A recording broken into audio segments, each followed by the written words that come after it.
السلام علیکم دوستو، آج میں آپ کو ایک ایسا واقعہ سنانے جا رہا ہوں جو سننے کے بعد آپ کی روح کانپ جائے گی۔ دوستو، کئی کہانیاں صرف کہانیاں نہیں ہوتی، لیکن کچھ ایسے واقعات ہوتے ہیں جو لوگ کبھی نہیں بھولتے۔ یہ کہانی ہے 3 بہن بھائیوں کی جو اس رات ایک ایسے سچ سے گزرے جسے لوگ افسانہ سمجھتے رہے، لیکن جواب نہیں آتا ہے کہ وہ افسانہ نہیں، کیونکہ جب دروازہ کھٹکھٹا تو حقیقت میں اپنا روپ آئی۔ دوستو، ایک چھوٹا سا گاؤں تھا، یہاں ہر کسی کا ہر کسی سے رشتہ تھا، ہر مصیبت میں لوگ ایک ہو جاتے تھے۔ اس گاؤں کا ایک کونا تھا جہاں ایک پرانا سا مکان تھا، مٹی کی دیواریں، ٹوٹی چاہت اور سامنے ایک خالی کچا گھر جس میں سالوں سے کوئی نہیں رہتا تھا۔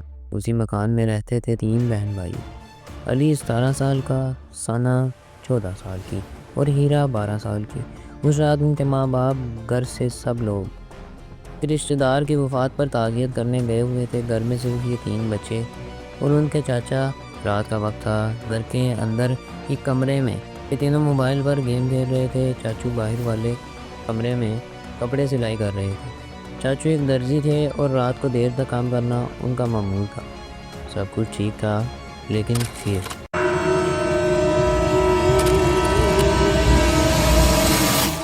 11:23 پر اچانک 6 پتھروں کی برسات ہونے لگی۔ لیکن یہ پتھر کس نے پھینکے؟ آوازیں آئیں۔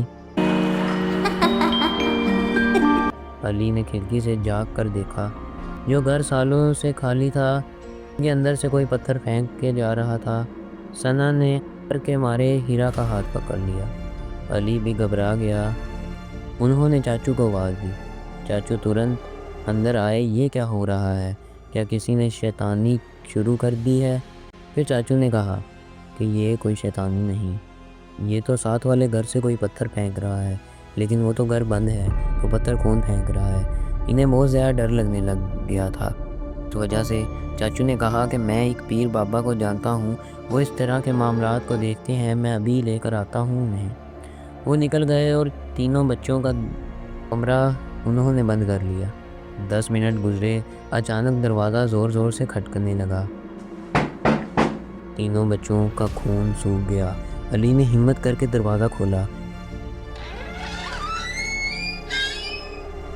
باہر کوئی بھی نہیں تھا، مگر جیسے ہی اس نے دروازہ بند کرنے کے لیے دیکھا، دروازے کے پیچھے ایک چڑیل کھڑی تھی۔ اس کا چہرہ ایسا تھا جیسے مردہ ہو، آنکھیں لال، بال گہرے اور ایک لمبا رومال اس کے گلے میں لٹکا ہوا تھا۔ علی چیخ مار کے پیچھے گرا، دروازہ بند کر دیا۔ ثنا اور ہیرا زور زور سے رو رہی تھی۔ علی صرف اتنا بول پایا، یعنی وہ چڑیل تھی۔ تھوڑی دیر کے بعد دروازہ دوبارہ کھٹکھٹا ہے، لیکن اس بار ایک الگ سی ہوا گھر میں گھس گئی تھی۔ کمرہ ٹھنڈا ہو گیا تھا، ہوا تیز چل رہی تھی۔ پھر علی نے حوصلہ کیا، دروازہ کھولا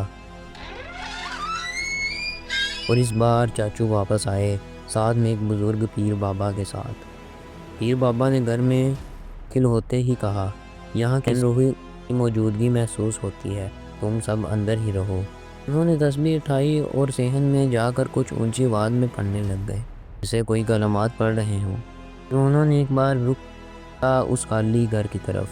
تیز ہوا چلی، زمین ہلنے لگی اور اچانک ایک لال آگ جیسی چیز اس گھر کے اندر سے نکل کر آئی۔ اس نے چیخ ماری، یہ میرا گھر ہے، مجھے یہاں سے مت نکالو۔ پیر بابا نے تسبیح گھمائی اور ایک سبز کپڑے میں اس کو بند کر دیا۔